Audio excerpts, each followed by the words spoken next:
Welcome to I'm Your Target Demographic. Today we're going to be talking about a potential movie that the script has been written, but there isn't a release date. We don't know if it's ever going to get made, but it's a DC movie that may or may not fit into their new DC cinematic universe. So as you're hearing the news about this movie potentially coming out, a lot of you might be wondering, who is this? So I thought I'd do a video on kind of who some of the members are, what a movie like this might look like. So let's talk about the Justice League Dark. So let me start with what is the Justice League.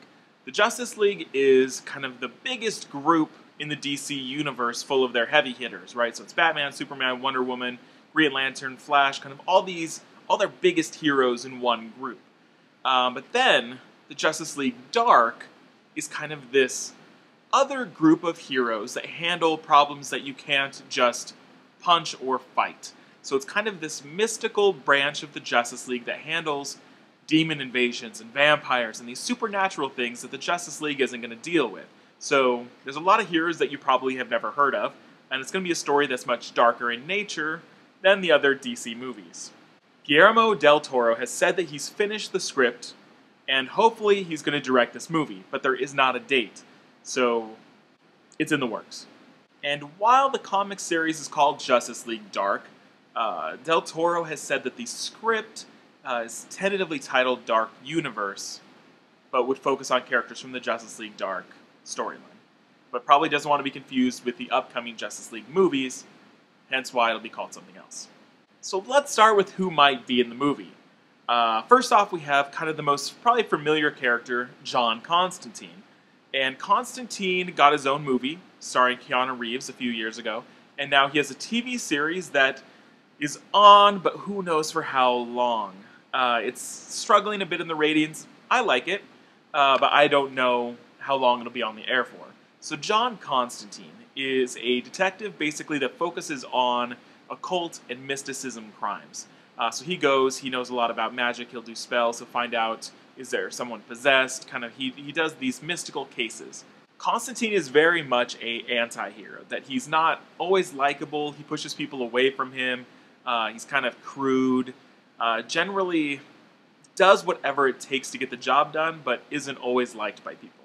In terms of powers, he can sense and dispel magical traps and things like that. He can summon demons, he can kind of exorcise demons. Very handy in a mystical fight.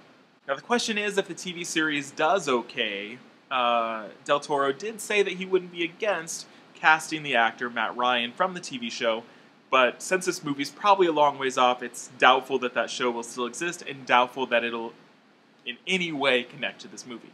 The second character in the lineup is another one that some people might know, and it's a hero named Swamp Thing, which I know from a movie in the 80s that I used to watch growing up. There's been some cartoons, I had action figures. For a while, he's a pretty big deal. Now, Swamp Thing is right now, in the comic books, the character is named Alec Holland, and he is basically the protector of the Earth and has taken on the mantle of the Swamp Thing. So imagine that there's always been a Swamp Thing, right? So they're back in dinosaur days, and then kind of like throughout history, there's always been a Swamp Thing. And right now, it's just this guy named Alec, who serves what's called the Green, with a capital G. And the Green is basically all plant life on Earth. And so he's kind of the protector of this life, super powerful, that basically as long as there is a plant alive, the Swamp Thing lives. So you could destroy him, not going to do anything. Super powerful, immortal, awesome. The powers of the Swamp Thing even expand beyond our planet, so he can control any plant life anywhere, as long as he knows about it, and even plant life that might be sentient, so it's alive. An interesting spin on the Swamp Thing is that there's kind of this constant battle between the person that's the host of the Swamp Thing, like who they think they are, and then the kind of memories of this plant life. So there's kind of a battle between these two personalities, which could be something really interesting for a movie to play out. Next up, we have a character called Zatanna, and Zatanna is basically a witch, so kind of the equivalent of the Scarlet Witch in the DC world, where she can do things like teleport, move things with her mind, kind of control the elements. The limits of her power have not yet been defined, so pretty much anything she wants to do, she can do with enough control, willpower, focus. She used to be kind of a magician or illusionist, so she kind of has that look and she used to date John Constantine, but since he's so kind of self-sabotaging, that did not last long. And she's also been in relationships with other heroes like the Flash and then Bruce Wayne or Batman. Next up, we have a hero called Dead Man. Yes, Dead Man. And he is a kind of man that was very egocentric, only cared about himself, was killed, and now in order to kind of to go on to the afterlife, whatever, he must help others to live a more meaningful life. So as a hero, he's basically intangible, invincible, can't be harmed, basically just kind of flies around, and he can possess other sentient people and kind of controls their life for a little bit, and they don't remember any of this. So he's supposed to kind of make their lives better or do something to help them. His origin stories have changed a few times in DC Comics. So it used to be he would control people to kind of investigate and learn about how he was killed, which is still pretty self-centered. So now his story is much more selfless in nature. So basically he just kind of possesses people and does good that way. The last hero that Del Toro has come out and said that he's going to include in the story is a woman named Madame Xanadu. And she has been alive for a long time, basically since Camelot, King Arthur, that time period. And she has not aged. She made a deal with death that kind of is going to keep her alive forever and potentially even makes her unkillable, though I don't think that's ever been tested. Her power, other than being immortal, is that she can see things before they happen, and presumably can see potential futures. So she is the one that gathers the Justice League Dark together because she knows some huge threat is going to happen, so she sees it happen, be it tarot cards, however she sees the future, and brings these people together for a common purpose. So in this movie, what kind of villains would the Justice League Dark face? There's been a bunch, kind of supernatural in nature.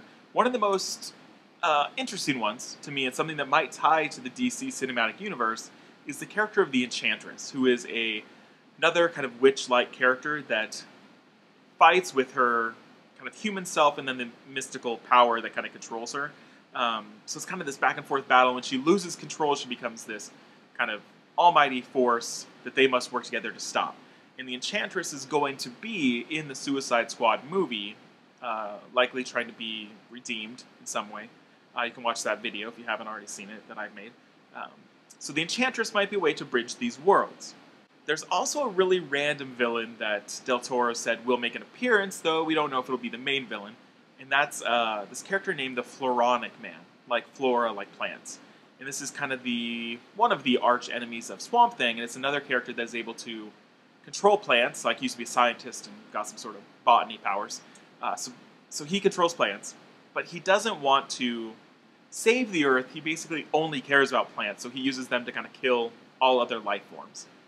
Where Swamp Thing is wise enough to see that in order for plants to live, we need other life. We need kind of this whole ecosystem. So that's where they clash. That one is very much like, plants are important, the other one is like, plants are everything, and I will destroy everything else. So Del Toro said that he'll be in the movie, but we don't know in what capacity. So what would we want from a movie like this if it were to be made? I would want something dark. It's gritty. These characters are mostly unlikable, not very traditional at all. They're heroes in that they will save the world, but they're heroes that the world doesn't know about.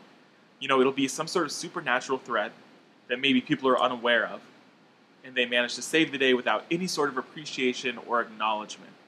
Because these heroes work in the dark, in secret. Kind of, they're saving the day without any sort of recognition. They're not out there like Superman, like, hey, look at me. Like, they're doing their thing, but they do it with precision, and they do it kind of behind the scenes. So it could be really interesting. And Del Toro has kind of gone back and forth on, is this going to connect to the DC universe that they're making in films? So at first it was like, no, this is not part of it. This is totally separate. But the most recent interviews was that this might tie in, that this might be, you know, whatever they're doing is parallel to the Justice League. There's potential for this to be part of the larger DC cinematic universe. So that could be really interesting. Do I want that? I don't know. Do you want that? Do you want this to be self-contained? Do you want this to be part of that kind of huge lineup of movies that they've released, let me know. And a lot of you probably don't know anything about this, so this might be your first experience with the concept of the Justice League Dark. Maybe you've seen Constantine, or you watch the show, or you know who Swamp Thing is. Would you watch this? Does this sound interesting? Does it sound like a franchise that might be unique? I think so. I think it could be a fascinating look at kind of a different part of that world. And with Del Toro's track record, he's very visually stunning. I think this would give him a lot of things to create and kind of a style that would definitely match up with what he's known for. I mean, I love films like Hellboy, Pan's Labyrinth, things like that, Pacific Rim. Like, he could have a field day with this movie. So I would love if it gets made and if he stays on board as director. So that's it. So let me know in the comments if you would see a movie like this, if you're excited about it, and if not, why. So thanks for watching, and subscribe, like, all that jazz. See you later.